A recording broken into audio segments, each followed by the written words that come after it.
Faraday के first law की बात करते हैं। फेराडे का फर्स्ट लॉ क्या बताता है? Mass deposit at electrode is directly proportional to charge pass through it. यानी जो मास होगा इलेक्ट्रोड पे डिपॉजिट, वो उसमें जितना चार्ज फ्लो हो रहा है उसके प्रोपोर्शनल होगा। तो यहाँ पे प्रोपोर्शनलिटी को उठाने के लिए एक अपन कांस्टेंट लगा देते हैं जेड, जिसे बोलते हैं इलेक्ट्रोकेमिकल इक्विवेलेंट।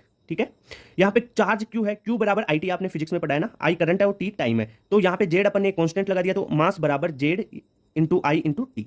जेड क्या है? इलेक्ट्रोकेमिकल इक्विवेलेंट है। और जेड की वैल्यू कैसे निकालेंगे? जेड बराबर इक्विवेलेंट मास बटा एफ होता है। एफ फेराडे है, एफ क्या है? 96,500 कूलम इसकी फिक्स वैल्यू होती है। अब सर इक्विवेलेंट मास नया टर्म आ गया, अरे रेडॉक्स में नहीं पढ़ा गया, मोल में नहीं पढ़ा गया। इक्विवेलेंट मास होता है ग्राम एटॉमिक मास बटा एन फैक्टर। ठीक है सर, अब जेड का क्या वैल्यू हो जाएगा? यहाँ से इक्विवेलेंट मास की वैल्यू रख दो, तो ग्राम एटॉमिक मास बटा एन फैक्टर इनटू फेराडे, ये हो गया। अब यहाँ से अगर इस जेड को आप इस मास बराबर जेड आई टी में रख दोगे, तो एक फॉर्मूला आता है मास बराबर gram atomic mass into I T बटा एन फैक्टर इंटू फेराडे। तो ये फॉर्मूला आपको याद होना चाहिए। फाइनली ये फॉर्मूला आ जाता है फेराडे फर्स्ट लॉ का। इसके बाद में अगर मास बटा इक्विवेलेंट मास का, यहां से देखो